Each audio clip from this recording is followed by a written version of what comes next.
اور آج MSO مسلم student organization کے زیر اہتمام ناروال میں رحمت للعالمین سیمینار کا انعقاد کیا گیا، اور جس میں مہمان خصوصی ناظم اعلیٰ ارسلان کیانی صاحب جو کہ گجرانوالہ سے تشریف لے کے آئے ہیں۔ جناب آج کے پروگرام کے حوالے سے اور MSO ناروال کے حوالے سے کیا کہنا چاہیں؟ MSO ناروال نے آج یہ ڈسٹرکٹ بار کونسل میں رحمت للعالمین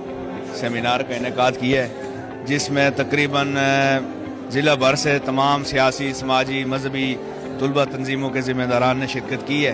اور ایک عملی اتحاد کا اور یکجہتی کا مظاہرہ کیا ہے، اور دنیا کو یہ پیغام دینے کی کوشش کی ہے کہ حضور اکرم صلی اللہ علیہ وسلم کی جو عزت اور ناموس پر ہم سب لوگ متحد ہیں، اور جب کبھی بھی حضور صلی اللہ علیہ وسلم کی یا صحابہ اکرام کی عزت و ناموس پر کوئی بات آئے گی تو بلا تفریق رنگ نسل ہم سب ایک ہیں۔ اور آج کے پروگرام میں جو بنیادی مقصد تھا نوجوانوں کو ایک پیغام دینا کہ سیرت جو ہے، سیرت پر عمل پیرا ہو کر ہی ہم دنیا میں بھی کامیاب ہو سکتے ہیں اور آخرت میں بھی کامیاب ہو سکتے ہیں۔